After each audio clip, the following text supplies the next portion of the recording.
স্বামী এবং স্ত্রী কোন দিকে ফিরে ঘুমালে আল্লাহ পাক সব থেকে বেশি খুশি হয়ে যান, জানলে আপনারা অবাক হয়ে যাবেন।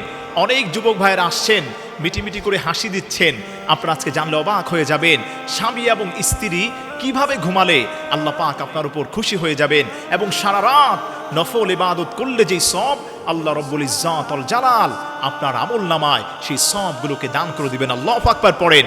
এজন্য আমার প্রিয় ভাইরা, নবী করিম সাল্লাল্লাহু আলাইহি ওয়াসাল্লাম মা আয়েশা রাদিয়াল্লাহু তাআলা আনহা থেকে হাদিস বর্ণিত হয়েছে, তিরমিজি শরীফের মধ্যে এসেছে, নবীজি সাল্লাল্লাহু আলাইহি ওয়াসাল্লাম যখন ঘরের মধ্যে যেতেন, ঘুমাতে যখন যেতেন, মা আয়েশা রাদিয়াল্লাহু তাআলা আনহা বলেন যে আমি নবী করিম সাল্লাল্লাহু আলাইহি সাল্লামের চেহারা মোবারকের দিকে ফিরে ঘুমাতাম এবং নবী পাক সাল্লাল্লাহু আলাইহি ওয়াসাল্লামও আমার চেহারার দিকে তাকিয়ে আল্লাহর হাবিব ঘুমিয়ে যেতেন। সুবহানাল্লাহ পড়েন। এজন্য আমার প্রিয় ভাইরা, আপনি তো অবশ্যই ঘুমানোর সময় ডান কাত হয়ে ঘুমাবেন, কিন্তু স্বামী এবং স্ত্রী যারা একত্রে আপনারা ঘুমোতে যান, মিল মহব্বত ভালোবাসা বাড়াতে চাইলে, আল্লাহর রহমত পেতে চাইলে আপনি স্বামীর দিকে ফিরে ঘুমাবেন, স্ত্রী স্বামীর দিকে ফিরে ঘুমাবে এবং স্বামী ও স্ত্রীর দিকে ফিরে ঘুমাবে।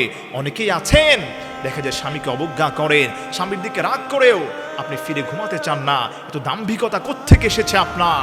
এত অহংকারকে শিক্ষা দিয়েছে, যেখানে আল্লাহর নবী বলে গিয়েছেন স্বামী এবং স্ত্রী হচ্ছে পোশাক স্বরূপ, সেখানে আপনি কেন অহংকার বশত দূরে সরে আছেন? স্বামীর হকগুলো কেন আদায় করছেন না?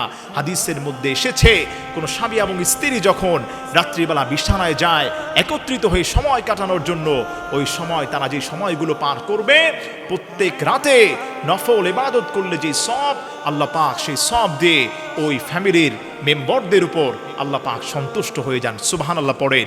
এবং যেই স্বামী এবং স্ত্রী একে অন্যর প্রতি রাগ করে, কোনো স্ত্রী যদি স্বামীকে ছেড়ে অপর বিছানায় গিয়ে ঘুমিয়ে থাকে, অপর জায়গায় নিয়ে ঘুমিয়ে থাকে, সারা রাত পর্যন্ত আল্লাহর ফেরেশতারা তার উপর লানত বর্ষণ করতে থাকেন। এজন্য আমার প্রিয় ভাইয়েরা, আমার প্রিয় মা বোনেরা, আপনাদের কাছে অনুরোধ থাকবে স্বামীর হকগুলো আদায় করবেন, স্বামীর কথাগুলো শোনার চেষ্টা করবেন, খেদমত করবেন এবং একত্রিত হয়ে যখনই বিছানায় যাবেন একজন অপরজনের দিকে তাকে ঘুমানোর চেষ্টা করবেন। সারা রাত নফল ইবাদতের সব আল্লাহ রব্বুল আলামিন আপনার আমল নামায় দান করে দিবেন। আল্লাহু আকবার।